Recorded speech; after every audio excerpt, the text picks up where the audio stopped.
اور آدمی بہت تھکا تھکا محسوس کرتا ہے۔ عموماً ہائپوتھائرائڈ کی وجہ سے جو لوگ تھکے محسوس کرتے ہیں وہ خواتین ہوتی ہیں جن کی عمر 40 سال سے زیادہ ہوتی ہے عموماً، ویسے تو ہر عمر کا ہو سکتا ہے لیکن عموماً خواتین ہوتی ہیں۔ دوسرا یہ ہے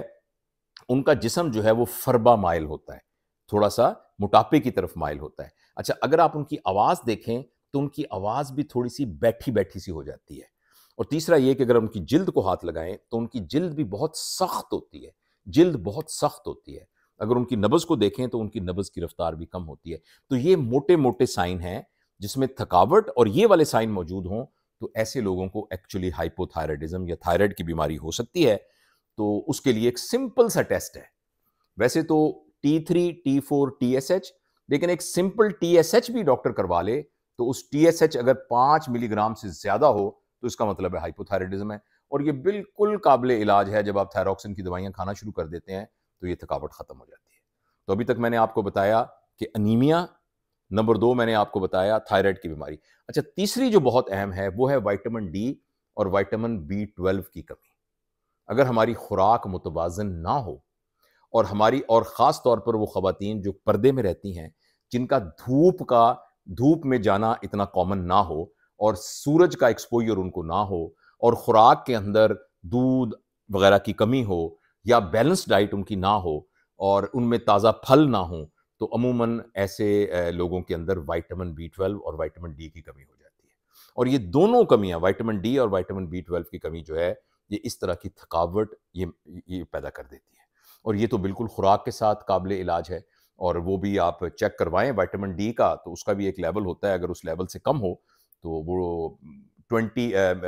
میرے خیال 30 شاید اس کی لمٹ ہے، تو اگر اس سے کم ہو سکتا ہے اس میں کچھ ہر لیبارٹری کی ڈیفرنٹ ویلیوز ہوتی ہیں، تو اگر وہ کم ہوگا تو آپ کو وائٹامن ڈی کی سپلیمنٹ کی ضرورت ہے۔ تو بہت قسم کے سپلیمنٹ آپ کو مل جاتے ہیں جو بعض اوقات مہینے میں ایک دفعہ آپ نے لینا ہوتا ہے، اور وائٹامن B12 کی گولیاں بھی سستی سی مل جاتی ہیں، تو وہ سپلیمنٹ آپ لے سکتے ہیں۔ لیکن اگر اپنی خوراک کو ہی بیلنس کر دیں گے تو آپ کو ان سپلیمنٹس وغیرہ کی وہ ضرورت نہیں ہوگی۔ اچھا، اس کے علاوہ جو اگلی یہ 3 وجوہات ہو گئیں،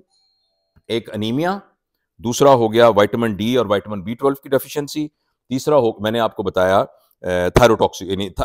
ہائپوتھائرائڈزم۔ جو چوتھا ہے نا، وہ بہت کامن ہے آج کل، خاص طور پر اس جدید دور میں، ٹیکنالوجی کے دور میں، اور وہ ہے اگر آپ کی نیند پوری نہ ہو۔ اور عموماً جو ہے ہماری نیند جس وجہ سے پوری نہیں ہوتی اس کو ہم سلیپ ہائیجین کی کمی کہتے ہیں، یعنی ہم رات کا کھانا لیٹ کھاتے ہیں، رات کو بہت دیر موبائل استعمال کرتے رہتے ہیں، اور پھر دن کا شیڈیول اس طریقے سے رکھتے ہیں کہ رات کو بہت لیٹ سوتے ہیں۔ اور اگر ہم اس طریقے سے ہماری نیند پوری نہ ہو تو صرف یہ ایک وجہ ہو سکتی ہے ہمارے سارا دن تھکے رہنے کی۔ تو اگر آپ اس چیز کو ایڈریس کر لیں، اس کے لیے میں کیا لمبی بات کروں، یہ تو آپ خود ہی اندازہ لگا سکتے ہیں کہ اپنے سلیپ پیٹرن کو آپ کیسے کر سکتے ہیں اور رات کے وقت موبائل کے یوز کو کس طریقے سے کم کر سکتے ہیں۔ اور بعض اوقات نیند کا پورا نہ ہونے کی وجہ کوئی بیماری بھی ہو سکتی ہے، جیسے کسی مریض کو سانس کی بیماری ہے اور وہ سو نہیں سکتا۔ وہ لوگ جو بہت موٹے ہوتے ہیں ان کو ایک بیماری ہوتی ہے سلیپ ایپنیا، کہ وہ بعض کو جب سوتے ہیں تو ان کے اپنے خراٹوں سے ان کی آنکھ کھل جاتی ہے، یا یہ کہ ان کے جسم میں آکسیجن کی کمی ہوتی ہے پھر ان کی آنکھ کھل جاتی ہے۔ اسی طریقے سے کوئی بھی ایسی بیماری جس میں جسم میں کوئی تکلیف ہے، جیسے ایک ریسٹ لیس لیگ سنڈروم ہوتا ہے جس میں ٹانگوں میں درد ہوتا رہتا ہے، تو اگر اس طرح کی کوئی بیماری ہے جس کی وجہ سے آپ کی نیند پوری نہیں ہو رہی تو اس بیماری کا علاج کرانا ضروری ہے تاکہ آپ کی نیند پوری ہو جائے۔ تو ابھی تک میں نے آپ کو بتایا انیمیا، دوسرا میں نے بتایا تھائرائڈ کی بیماری، تیسرا میں نے بتایا وائٹامن ڈی اور وائٹامن B12 کی کمی، اور چوتھا میں نے آپ کو بتایا اگر آپ کی نیند پوری نہ ہو۔ پانچواں یہ ہے کہ اگر آپ کی شوگر کنٹرول نہ ہو، ان کنٹرول ڈائبٹیز ملائٹس، اگر آپ کی شوگر کنٹرول نہ ہو تو اس کی وجہ سے ایک تو آپ کو رات کو بہت بار پیشاب آتا ہے، جب آپ بار بار پیشاب کرنے کے لیے اٹھتے ہیں تو پھر آپ کی نیند پوری نہیں ہوتی۔ اچھا، دوسری بات یہ ہے کہ شوگر کنٹرول نہیں ہوتا تو اس کے ساتھ آپ کو جسم کے اندر درد اور جسم کے اندر ایک طرح کی ایٹھن اور ایک طرح کی جیسے چونٹیاں چلتی ہیں اس طرح کی کیفیت ٹانگوں میں ہوتی رہتی ہے، اور کچھ عرصے بعد تو پھر ٹانگوں کی جو سینسیشن ہے وہ بھی کم ہونا شروع ہو جاتی ہیں، اور برننگ سینسیشن بھی بعض اوقات ہوتی ہے جس کی نرو انوالو ہوتی ہیں۔ تو اگر شوگر کنٹرول نہ ہو تو اس کی وجہ سے بھی ایک بے چینی، ایک پریشانی اور تکلیف ہمیشہ رہتی ہے، تو لہٰذا اس کو بھی چیک کرنے کا بہت آسان طریقہ ہے، آپ اپنی شوگر چیک کروائیے، خالی پیٹ شوگر دیکھیے، اور اگر وہ زیادہ ہے تو اس کا علاج کیجیے۔ اچھا، جو اگلی وجہ ہے بہت اہم، وہ ہے کرونک انزائٹی۔ اگر آپ ٹینشن میں ہیں، اگر آپ سٹریس میں ہیں،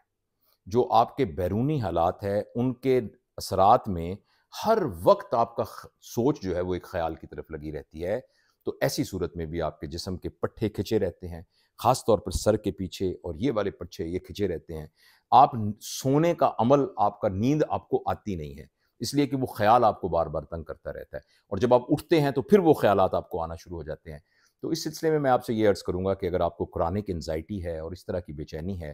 تو ایک تو اپنے اوپر محنت کرنے سے اس کا حل ہوتا ہے کہ آدمی اپنے آپ کو سمجھائے کہ جو ایشو ہے اس کو حل کرنے کی میں پوری کوشش کر رہا ہوں، اس کے لیے جو بھی مسئلہ ہے میں اس کو حل کروں گا، لیکن میرے اس طرح کرنے سے تو وہ مسئلہ حل نہیں ہوگا۔ تو ایک تو اپنے آپ کو سمجھائے، اور اگر وہ بالکل آؤٹ آف کنٹرول ہو گیا ہے تو آپ کو کسی کلینکل سائیکالوجسٹ یا سائیکیٹرسٹ سے رابطہ کرنا چاہیے۔ اور آخری اہم بات، یہ 6 باتیں ہو گئیں، آخری اہم بات ہے کہ اگر آپ کی خوراک ٹھیک نہیں ہے، پور نیوٹریشن، وہ اور اس میں خوراک کی کوانٹٹی بھی ہے، خوراک کی کوالٹی بھی ہے، خوراک کی ٹائمنگ بھی ہے، یہ سب چیزیں شامل ہیں کہ آپ صحیح وقت پر کھانا کھاتے ہیں کہ نہیں کھاتے۔ جو کھانا آپ کھاتے ہیں اگر آپ اس میں بہت زیادہ شوگر لیتے ہیں، بہت زیادہ جسے ہم کہتے ہیں ریفائنڈ شوگر یا سٹارچی نشاستہ دار غذائیں لیتے ہیں، بہت زیادہ آپ کی غذا میں یہ چیزیں بہت زیادہ ہیں، تلی ہوئی چیزیں بہت زیادہ ہیں، بھنی ہوئی چیزیں بہت زیادہ ہیں، تو یہ تمام چیزیں ہمارے نظام کو بہت خراب کرتی ہیں۔ ہمارا جو فائبر کی اندر ریشو ہے اس کو بہت زیادہ ڈسٹرب کرتی ہیں، ہمارے معدے کے اندر جلن پیدا کرتی ہیں، اور بہت سے ٹاکسنز پیدا کرتی ہیں، اور جو معاون جراثیم ہیں ان کو ختم کرتی ہیں، اور کوئی نئے جراثیم کو یعنی اگنے کا، گرو کرنے کا موقع دیتی ہیں۔ تو یہ جو غذا کے بارے میں بد احتیاطی ہے، یہ بھی جو ہے ہر وقت کی تھکن کا باعث بنتی ہے۔ اس سلسلے میں ایک اور بھی چیز ہے کہ اگر ہمارا جسم ورزش کا عادی نہیں ہوتا اور ہم روزانہ کچھ نہ کچھ ایکٹیولی ورزش نہیں کرتے، تو پھر بھی ہمارے جسم کے اندر ایک تھکن کا احساس ہوتا رہتا ہے، اور تھوڑا سا کام کرنے سے ہمارا جسم تھک جاتا ہے۔ تو لہٰذا یہ کچھ 6-7 باتیں ہیں جو میں نے آپ کو بتائی ہیں، تو آپ بھی اگر اس کیفیت سے دوچار ہیں کہ جس میں آپ ہر وقت تھکے رہتے ہیں، جسم مرجھایا رہتا ہے، کام کرنے کو دل نہیں چاہتا، تو ان تمام چیزوں کو غور سے دیکھیے۔ میں دہرا دیتا ہوں، کہیں آپ کو انیمیا تو نہیں ہے جو کہ خون کے ٹیسٹ کرنے سے پتہ لگ جائے گا، کہیں آپ کو تھائرائڈ کی بیماری تو نہیں ہے جو کہ تھائرائڈ کو ٹیسٹ کرنے سے پتہ لگ جائے گی، وائٹامن ڈی اور B12 کی کمی کا پتہ چلایا جا سکتا ہے۔ اس کے علاوہ نیند کے پیٹرن کو آپ خود دیکھ سکتے ہیں۔ اس کے علاوہ جو اگلی بات تھی وہ یہ تھی کہ آپ کی شوگر، کہیں آپ کو شوگر تو نہیں ہے جو کنٹرول نہیں ہے۔ اگر آپ کو سٹریس ہے بغیر وجہ کے، خام خواہ کے لڑائی جھگڑے ہیں، خام خواہ کے مصیبتیں ہیں جو آپ نے اپنے تھاٹ پر ڈالی ہوئی ہیں، تو آپ ان سے جان چھڑا کر اپنی زندگی کی اس بے سکونی کو ختم کر سکتے ہیں۔ اگلی بات جو اس میں تھی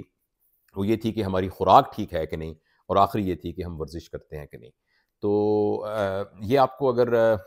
باتیں مناسب لگی ہیں اور اس سلسلے میں آپ کا کوئی کامنٹ ہے تو کامنٹ میں ضرور لکھیے گا، اور ہمارے اس چینل میں نہ صرف صحت کے متعلق بلکہ اور دیگر موضوعات کے متعلق بہت سی باتیں ہوتی ہیں، تو اگر آپ ہمارے ساتھ جڑے رہیں گے تو انشاءاللہ جو اللہ تعالیٰ نے مجھے کوئی توفیق دی ہے، کچھ تھوڑا بہت ٹوٹا پھوٹا علم دیا ہے، میں کوشش کرتا ہوں کہ اپنے بہنوں اور بھائیوں اور بچوں کے ساتھ شیئر کروں۔ بہت بہت شکریہ۔